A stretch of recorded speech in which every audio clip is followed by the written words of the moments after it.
Hi hello ನಮಸ್ಕಾರ ವಣಕಮ್ friends, ಎಲ್ಲರೂ ಹೇಗಿದ್ದೀರಾ? ಐ ಹೋಪ್ ಎಲ್ಲರೂ ಚೆನ್ನಾಗಿದ್ದೀರಾ ಅಂತ ಭಾವಿಸ್ತಾ. ಸೊ ಏನಪ್ಪ ಇದು ಈ ಥರ ವೆಲ್ಕಮ್ ಮಾಡ್ತಿದ್ದಾಳೆ ಅಂತ ಯೋಚನೆ ಮಾಡ್ತಿದ್ದೀರಾ, ಸ್ವಲ್ಪ ಡಿಫ್ರೆಂಟ್ ಆಗಿರಲಿ ಅಂತ ಅಂದ್ಬಿಟ್ಟು ಅಕಸ್ಮಾತು ಬೇರೆ ಲ್ಯಾಂಗ್ವೇಜ್ ಅವರು ನನ್ನ ವೀಡಿಯೋಸ್ನ ನೋಡ್ತಿದ್ರೆ ಅವ್ರಿಗೂ ನಮಸ್ಕಾರ ಹೇಳೋಣ ಅಂತ ಅಂದ್ಬಿಟ್ಟು ಈ ಥರ ಹೇಳಿದೆ ಅಷ್ಟೇ. ಸೊ ಇವತ್ತಿನ ವೀಡಿಯೋದಲ್ಲಿ ನಾನು ನನ್ನ ದಿನಚರಿ ಮತ್ತು ಹಳ್ಳಿಗಳ ಕಡೆ ಮೀನನ್ನು ಯಾವ ಥರ ಕ್ಲೀನ್ ಮಾಡ್ತೀವಿ ಮತ್ತು ಅದನ್ನು ಮೀನು ಸಾಂಬಾರು ಯಾವ ಥರ ಮಾಡ್ತೀವಿ ಅಂತ ಅನ್ನೋದನ್ನು ನಾನು ಈ ವಿಡಿಯೋದಲ್ಲಿ ತಿಳಿಸ್ಕೊಡ್ತಾ ಇದ್ದೀನಿ.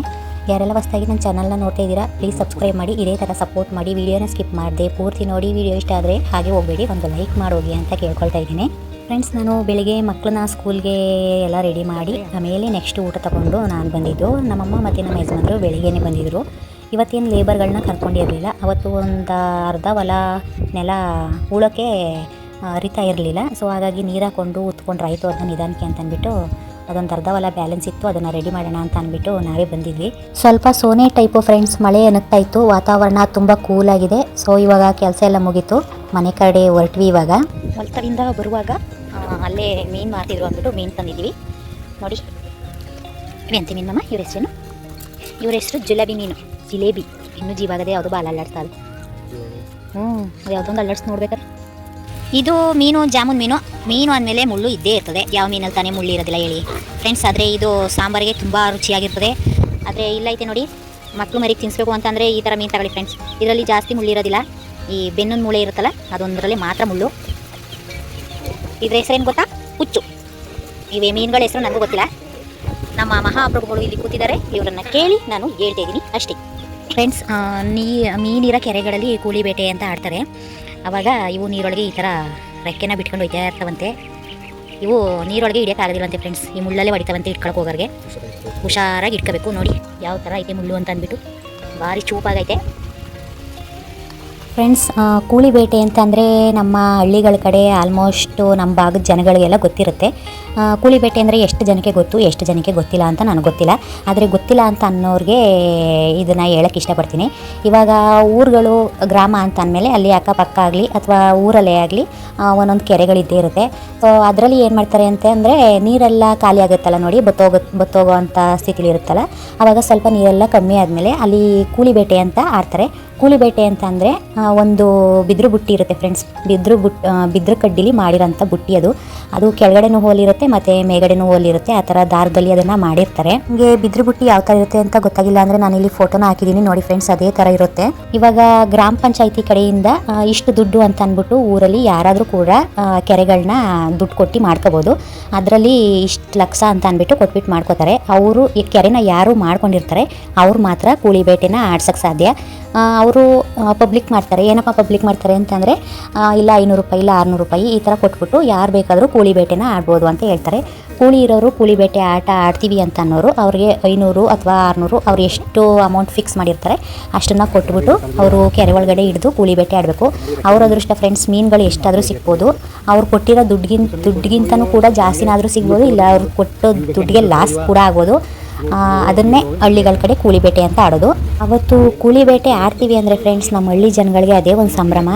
ನೀವು ಯಾವ ಊರು, ನಿಮ್ಮ ಕಡೆನೂ ಕೂಲಿ ಬೇಟೆ ಆಡ್ತಾರಾ ಇಲ್ವಾ ಅಂತ ಅಂದ್ಬಿಟ್ಟು ಕಮೆಂಟಲ್ಲಿ ಹೇಳಿ ಫ್ರೆಂಡ್ಸ್, ನಮಗೂ ಗೊತ್ತಾಗುತ್ತೆ.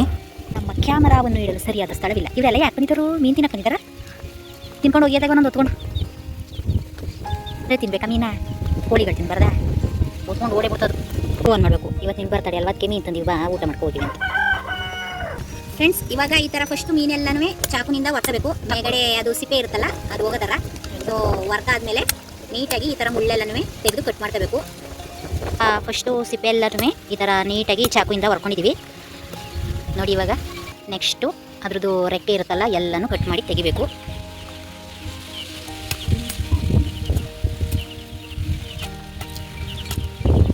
ಈ ಥರ ಚಾಕುಯಿಂದನಾದ್ರೂ ಕಟ್ ಮಾಡ್ಕೋಬೋದು, ಇಲ್ಲಾಂತಂದರೆ ಕುಡ್ಲಿಂದನಾದ್ರೂ ಕುಯ್ಕೋಬೋದು ಫ್ರೆಂಡ್ಸ್. ಇವಾಗ ಸಿಪ್ಪೆ ಎಲ್ಲನೂ ಹೊರದಿದ್ದಾಗಿದೆ. ಏನಿದ್ರು ಒಳಗಡೆ ಗಲೀಜಿರುತ್ತಲ್ಲ ಎಲ್ಲನೂ ತೆಗೆದ್ಬಿಟ್ಟು ಆಮೇಲಿಂದ ನೀರಲ್ಲಿ ನೀಟಾಗಿ ಉಚ್ಕೋಬೇಕು ಫ್ರೆಂಡ್ಸ್. ನನ್ನ ಮಗಳು ಇವಾಗ ಹೆಂಗೋ ಸುಮ್ಮನೆ ನಿಂತವಳೆ. ಮೊದಲು ನಮ್ಮ ಮನೆ ಏನಾದರೂ ಮೀನು ತಂದರೆ ಚಿಕ್ಕದ್ರಲ್ಲಿ ಅವಳು ಬೇರೆಯವ್ರ ಮನೆಗೆ ವಾಸನೆ ಅನ್ಕೊಂಡು ಹೋಗ್ಬಿಡ್ತಿದ್ಲು. ಇವಾಗ ದೊಡ್ಡೊಳಗಳೆಲ್ಲ ಯಾರ ಮನೆಗೂ ಹೋಗಲ್ಲ ಅಂದರೆ ಸೈಲೆಂಟಾಗಿ ನಿಂತವಳೆ ನೋಡ್ತಾವ. ಬೈಗಲ್ಗೆ ರೋಡ್ಗೆ ಬಂದ್ಬಿಡ್ತಾ ಸ್ಮೆಲ್ಲು, ನಿಜವಾಗ್ಲೂ ಬಿಟ್ಲು. ಬಾರಿ ಇಲ್ಲಿ, ಆ ಕಡೆ ಬಾಗ್ಲಾಕೈತಿ, ಈ ಕಡೆನೇ ಹೋಗು.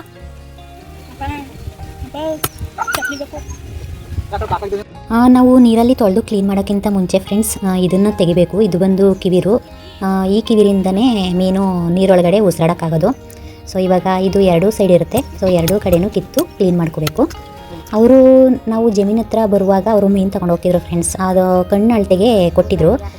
ನಾವು ಕೇಳಿದ್ವಿ 1-2 kg ಸಾಕು ಅಂತ ಅಂದ್ಬಿಟ್ಟು. ಅವರು ತೊಗೊಂಡೋಗು 10 ರೂಪಾಯಿ ಕಮ್ಮಿನೇ ಕೊಡು ಅಂತ ಅಂದ್ಬಿಟ್ಟು ಒಗ್ಗಿರೋ ಜನ ಆಗಿರೋದ್ರಿಂದ ಕಣ್ಣು ಗುರ್ತಿಗೆ 3 kg ಅಂತ ಅಂದ್ಬಿಟ್ಟು ಕೊಟ್ಟು ಕಳಿಸಿದ್ರು ಫ್ರೆಂಡ್ಸ್. ಇಲ್ಲಿ ಬಂದು ತೂಕ ಹಾಕಿ ನೋಡಬೇಕಾದ್ರೆ ಅದು 3.5 kg ಅಷ್ಟಿತ್ತು. ಅದು ಕ್ಲೀನ್ ಮಾಡಿ ಗಲೀಜೆಲ್ಲ ತೆಗೆದ ಮೇಲೂ ಏನೋ ಒಂದು 1/4 kg ಅಥವಾ ಒಂದು 300 ಗ್ರಾಮು ಕಮ್ಮಿ ಆಗ್ಬೋದು ಅಷ್ಟೇ. ಸೊ ಯಾರು ಕೂಡ ಈ ಥರ ಕೊಡಲ್ಲ. ಅದು ಒಂದು ಮೀನು ಜಾಸ್ತಿ ಆದ್ರೂ ಕೂಡ ಅದನ್ನು ಎತ್ಕೊಂಡೇ ತೂಕ ಕೊಡ್ತಾರೆ ಬೇರೆಯವರು. ಹೋಗಿರೋ ಜನಗಳಾದರೆ 1-2 ಜಾಸ್ತಿನೇ ಕೊಟ್ಟು ಕಳಿಸ್ತಾರೆ ನಮ್ಮ ಹಳ್ಳಿಗಳ ಕಡೆ. ಇವಾಗ ನೆಕ್ಸ್ಟು ಇದನ್ನು ಒಂದು ಕಲ್ ಮೇಲೆ ನೀಟಾಗಿ ಉಜ್ಕೋಬೇಕು ಫ್ರೆಂಡ್ಸ್. ಏನಪ್ಪ ಅಂತಂದರೆ ಅದು ಸಿಪ್ಪೆ ಎಲ್ಲ ತೆಗೆದಿರ್ತೀವಲ್ಲ, ಅದು ಒಂದು ಸ್ವಲ್ಪ ಅಲ್ಲೇ ಉಳ್ಕೊಂಡಿದ್ರೆ ಅಕಸ್ಮಾತು ಈ ಥರ ಉಜ್ಜಿದಾಗ ಅದು ಹೋಗುತ್ತೆ. ಮತ್ತು ಅದ್ರ ತಲೆ ಬುರುಡೆಲೆಲ್ಲ ಅದು ನೀರಲ್ಲೇ ಇರೋದ್ರಿಂದ ಪಾಚಿ ಕಟ್ಟಿದಂಗೆ ಆಗಿರುತ್ತೆ.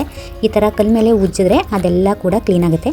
ಸೊ ಇವಾಗ ನಾವು ಕಲ್ಲಲ್ಲಿ ಉಜ್ಜಿದಾಗಿದೆ ಮೀನನ್ನ. ಇವಾಗ ನೆಕ್ಸ್ಟು ಅದನ್ನು ಮಧ್ಯಕ್ಕೆ ಕಟ್ ಮಾಡಿ ಅದರೊಳಗಡೆ ಕರುಳೆಲ್ಲ ಗಲೀಜಿರುತ್ತಲ್ಲ, ಸೊ ಅದೆಲ್ಲನೂ ತೆಗೆದು ನೀಟಾಗಿ ಕ್ಲೀನ್ ಮಾಡ್ಕೋಬೇಕು ಫಸ್ಟು. ನೋಡಿ ಇವಾಗ ನಾವು ತೆಗಿತಾ ಇದ್ದೀವಲ್ಲ ನೋಡಿ, ಆ ಥರ ತೆಗೆದು ಕ್ಲೀನ್ ಮಾಡ್ಕೋಬೇಕು.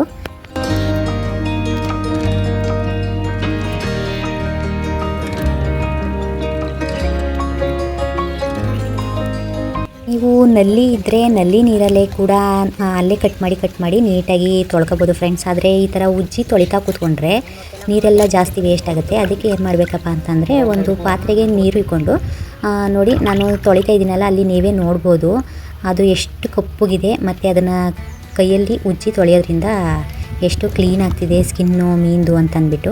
ಸೊ ಈ ಥರ ಎಲ್ಲ ತೊಳ್ಕೊಬೇಕು ಅಂತಂದರೆ ಫಸ್ಟು ನಾವು ಈ ಥರ ಒಂದು ಪಾತ್ರೆಗೆ ನೀರು ಹಾಕ್ಕೊಂಡು ನೀಟಾಗಿ ಉಜ್ಜಿ ತೊಳೆದುಕೊಂಡು ಆಮೇಲಿಂದ ನಲ್ಲಿ ನೀರು ಹತ್ರ ತೊಳ್ಕೊಬೋದು. ನಾವು ಫಸ್ಟು ಡೈರೆಕ್ಟಾಗಿ ನಲ್ಲಿ ನೀರು ಹತ್ರನೇ ತೊಳ್ಕೊಬೋದಾಗಿತ್ತು. ಆದರೆ ಅದೆಲ್ಲ ಸ್ವಲ್ಪ ಗಲೀಜೆಲ್ಲನೂ ಹಿತ್ತಲ ಜಾಗದಲ್ಲಿ ಕ್ಲೀನ್ ಮಾಡ್ಕೊಂಡಿವಿ. ಯಾಕೆ ಅಂತಂದರೆ ಮನೆ ಹತ್ರ ಕ್ಲೀನ್ ಮಾಡಿದ್ರೆ ಗಬ್ಬು ವಾಸನೆ ಎಲ್ಲ ಬರುತ್ತೆ. ಮೀನು ಅಂದಮೇಲೆ ಸಿಂಡೆ ಅಲ್ವ ಫ್ರೆಂಡ್ಸ್. ಸೊ ಹಾಗಾಗಿ ಫಸ್ಟು ಅಲ್ಲೊಂದು ಸತಿ ಕ್ಲೀನ್ ಮಾಡಿಕೊಂಡು ಆಮೇಲಿಂದ ಇಲ್ಲಿ ಮನೆ ಹತ್ರ ನಲ್ಲಿ ನೀರಲ್ಲಿ ತೊಳ್ಕೊತಾ ಇದ್ದೀನಿ.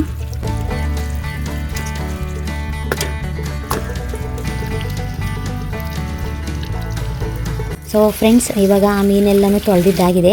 ಮತ್ತು ಇನ್ನೊಂದು ಟಿಪ್ಸ್ ಏನು ಹೇಳೋಕ್ಕೆ ಇಷ್ಟಪಡ್ತೀನಿ ಅಂತಂದರೆ, ನಾವು ಕ್ಲೀನಾಗಿ ತೊಳ್ಕೊಂಡು ಬಂದಮೇಲೆ ಅದು ಅಡುಗೆ ಮಾಡೋಕ್ಕಿಂತ ಮುಂಚೆ ನಾವು ಈ ಥರ ಅದಕ್ಕೆ ಸ್ವಲ್ಪ ನೀರು ಹಾಕ್ಬಿಟ್ಟು ಅದ್ರ ಮೇಲೆ ಒಂದು ಸ್ವಲ್ಪ ಉಪ್ಪನ್ನು ಹಾಕಿ ಬಿಟ್ಟರೆ ಅದು ಮೀನ್ದು ಸ್ಮೆಲ್ ಇರುತ್ತಲ್ಲ ನೋಡಿ, ವಾಸನೆ ಅದು ಜಾಸ್ತಿ ಬರಲ್ಲ. ಇದ್ರ ಜೊತೆಗೆ ನೀವು ಹುಣಸೆಹಣ್ಣು ರಸ ಕೂಡ ಕಲಿಸ್ಬಿಟ್ಟು ಹಾಕಿ ಇಡ್ಬೋದು. ಅದು ಅಡುಗೆ ಮಾಡೋದು ಮೀನು ಕ್ಲೀನ್ ಮಾಡಿ ಇಟ್ಟಿರ್ತೀರಾ ಅಂತ ಅಂದ್ಕೊಳ್ಳಿ, ಅಡುಗೆ ಮಾಡೋದು ಸ್ವಲ್ಪ ಲೇಟ್ ಆಗುತ್ತೆ. ಆವಾಗ ಏನು ಮಾಡಬೇಕಪ್ಪ ಅಂದರೆ ಆ ಉಪ್ಪಿನ ಜೊತೆಗೆ ಇನ್ನೊಂದು ಸ್ವಲ್ಪ ಹುಣಸೆಹಣ್ಣನ್ನು ಕಿವುಚಿ ಅದರ ರಸ ಎಲ್ಲನೂ ಬಿಟ್ಟು ಆಮೇಲೆ ಮುಚ್ಚಿಟ್ರೆ ಅದೇನೂ ಆಗೋಲ್ಲ. ನೀವು ಯಾವಾಗ ಬೇಕಾದರೂ ಮಾಡ್ಬೋದು. ಸೊ ನಾನಿವಾಗ ಅಡುಗೆ ಮಾಡೋಕ್ಕೆ ಅಂತ ಅಂದ್ಬಿಟ್ಟು ಇಲ್ಲಿ ಮೊದಲಿಗೆ ಒಂದು ಸ್ವಲ್ಪ ಹುಣಸೆಹಣ್ಣು ನೆನೆಯಕ್ಕೆ ಇಡ್ತಾಯಿದ್ದೀನಿ. ನೆಕ್ಸ್ಟು ನಾನಿಲ್ಲಿ ಸಾಂಬಾರಿಗೆ ಮಸಾಲೆ ರುಬ್ಕೊಳ್ಳೋಕ್ಕೆ ಒಂದು ಮಿಕ್ಸಿ ಜಾರ್ ತೊಗೊಂಡು ಅದಕ್ಕೆ 1-2 ಪೀಸ್ ಚಕ್ಕೆ ಮತ್ತು ಕೊತ್ತಂಬರಿ ಸೊಪ್ಪು, ಶುಂಠಿ, ಈರುಳ್ಳಿ ಮತ್ತು ಬೆಳ್ಳುಳ್ಳಿ, ಸ್ವಲ್ಪ ಕಡಲೆ, ನೆಕ್ಸ್ಟು ಒಂದು ಸ್ವಲ್ಪ ಕಾಯಿ ಹಾಕೋಬೇಕು. ನಾವೆಷ್ಟು ಸಾಂಬಾರಿಗೆ ಮಾಡ್ತೀವಿ ಅಷ್ಟು ಅಳತೆಗೆ ನೀವು ಕಾಯಿ ಹಾಕಬೇಕು.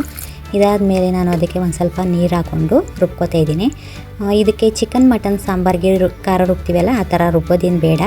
ಮತ್ತು ಇದಕ್ಕೆ ಒಗ್ಗರಣೆ ಹಾಕೋ ಅವಶ್ಯಕತೆಯೂ ಇಲ್ಲ ಫ್ರೆಂಡ್ಸ್. ಫಸ್ಟು ನಾವು ಒಂದು ಪಾತ್ರೆ ತೊಗೋಬೇಕು. ಮೀನು ಜಾಸ್ತಿ ಇದ್ದಾಗ ಸ್ವಲ್ಪ ಬಾಯಿ ಅಗಲವಾಗಿರೋ ಅಂಥ ಪಾತ್ರೆನೇ ತೊಗೋಬೇಕು. ಯಾಕೆ ಅಂತಂದರೆ ಅದು ನೀಟಾಗಿ ಬೇಯುತ್ತೆ ಮತ್ತು ಜಾಸ್ತಿ ಕಲಸೋ ಥರ ಆಗೋದಿಲ್ಲ ಮೀನುಗಳು. ನೆಕ್ಸ್ಟು ನಾನು ಇದಕ್ಕೆ ನೆನೆಸಿರೋ ಅಂಥ ಹುಣಸೆಹಣ್ಣಿನ ರಸನ ಬಿಟ್ಕೊಂಡು ಅದಕ್ಕೆ ರುಬ್ಬಿರೋ ಅಂಥ ಕಾಯಿ ಮತ್ತು 1-2 ಸ್ಪೂನಷ್ಟು ತುಪ್ಪ ಮತ್ತು 1-2 ಸ್ಪೂನಷ್ಟು ಅಡುಗೆ ಎಣ್ಣೆ, ಮಾಮೂಲಿ ತರಕಾರಿ ಸಾಂಬಾರು ಬೇಳೆ ಸಾಂಬಾರಿಗೆ ಅಂತ ಮಾಡಿಸಿರ್ತೀರ ನೋಡಿ, ಅದೇ ಖಾರದ ಪುಡಿನೂ ನಾನು ಇಲ್ಲಿ ಹಾಕೋತಾ ಇರೋದು.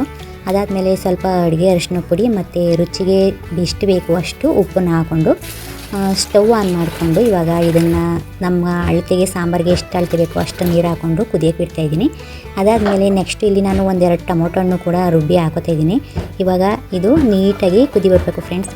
ಯಾವ ಥರ ಕುದಿ ಬರಬೇಕು ಅಂತಂದರೆ ಈ ಸಾಂಬಾರು ಬೇಯುವಾಗ ಆ ಘಮ ನಮ್ಮ ಮೂಗಿಗೆ ಬರಬೇಕು, ಆ ಥರ ಕುದಿ ಬರೋವರೆಗೂ ಬೇಯಿಸಬೇಕು. ಇವಾಗ ಸಾಂಬಾರು ಕೂಡ ಕುದೀತಾ ಇದೆ. ಇವಾಗ ನಾನು ನೆನೆಸಿರೋ ಅಂಥ ಮೀನನ್ನ ತೆಗೆದು ಸಾಂಬಾರು ಒಳಗೆ ಹಾಕ್ತಾಯಿದ್ದೀನಿ. ಇವಾಗ ಮೀನುಗಳಲ್ಲೂ ಸುಮಾರು ಜಾತಿ ಮೀನುಗಳಿದ್ದಾವೆ. ಸೊ ಅದರಲ್ಲಿ ಈ ಥರದ್ದೇ ತಿನ್ನಬೇಕು, ಈ ಥರದ್ದು ತಿನ್ನಬಾರ್ದು ಅಂತ ಅನ್ನೋದು ಕೂಡ ಎಷ್ಟೋ ಜನಗಳಿಗೆ ಗೊತ್ತು ಮತ್ತು ಸ್ವಲ್ಪ ಜನಗಳಿಗೆ ಗೊತ್ತಿಲ್ಲ. ಸೊ ಫ್ರೆಂಡ್ಸ್, ನಾವು ತಿನ್ನುವಂಥ ಮೀನುಗಳು ಕೂಡ ಅಷ್ಟೇ ನೀಟಾಗಿರುವಂಥ ಮೀನುಗಳನ್ನ ತಿನ್ನಬೇಕು ನಾವು ಕೂಡ. ಆವಾಗ ಆ ಮೀನುಗಳಲ್ಲಿ ಒಮೆಗಾ 3 ಇರೋದ್ರಿಂದ ಮತ್ತು ಪೋಷಕಾಂಶಗಳು ಸಿಗುತ್ತೆ ಕೂದಲಿಗೆ ಮತ್ತು ಸ್ಕಿನ್ಗೆ, ಆರೋಗ್ಯಕ್ಕೆ ತುಂಬ ಒಳ್ಳೆಯದು ಫ್ರೆಂಡ್ಸ್. ಮೀನು ಆರೋಗ್ಯಕ್ಕೆ ತುಂಬ ಒಳ್ಳೆಯದು. ಆದರೆ ಏನಪ್ಪ ಅಂತಂದರೆ ಮೀನು ತಿಂದು ಗಂಟಲಲ್ಲಿ ಮುಳ್ಳು ಸಿಕ್ಕಾಕೊಂಡು ಅದರಲ್ಲಿ ಸರ್ಜರಿ ಮಾಡಿಸ್ಕೊಂಡಿರೋರು ತುಂಬ ಜನನ ನಾವು ನಮ್ಮ ಕಡೆ ನೋಡಿದ್ದೀವಿ. ಹಾಗಾಗಿ ಮೀನು ತಿನ್ನೋಕ್ಕಿಷ್ಟ, ಆದರೆ ಅದನ್ನ ಮುಳ್ಳು ಎಲ್ಲಿ ಸಿಗಾಕೊಬಿಡುತ್ತೆ ಅಂತ ಅನ್ನೋ ಭಯ. ಸೊ ಇವಾಗ ನಾನು ನೆಕ್ಸ್ಟು ಮೀನೆಲ್ಲ ಹಾಕಿದ್ಮೇಲೆ ಸ್ವಲ್ಪ ಮನೇಲೇ ಬೇಯಿಸಿರೋಂಥ ಹರಳೆಣ್ಣೆನ ಹಾಕ್ತಾಯಿದ್ದೀನಿ. ಸೊ ಹರಳೆಣ್ಣೆ ಆಪ್ಷನಲು, ಬೇಕಂದರೆ ಹಾಕೋಬೋದು, ಬೇಡ ಅಂತಂದರೆ ಸ್ಕಿಪ್ ಮಾಡ್ಬೋದು. ಸೊ ಇವಾಗ ನಾನು ಇದಕ್ಕೆ ಕುದ್ಲನ್ನು ಕಾಯಿಸಿ ಎಗ್ಗುತ್ತಾ ಇದ್ದೀನಿ. ಯಾಕೆ ಅಂತಂದರೆ ಕಾಲ್ಧೂಳೆಲ್ಲ ಆಗಿರುತ್ತೆ ಅಲ್ವಾ, ಸೊ ಹೊಟ್ಟೆ ನೋವು ಬರಬಾರ್ದು ಅಂತ ಅನ್ನೋದು ನಮ್ಮ ಹಳ್ಳಿ ಜನಗಳ ನಂಬಿಕೆ.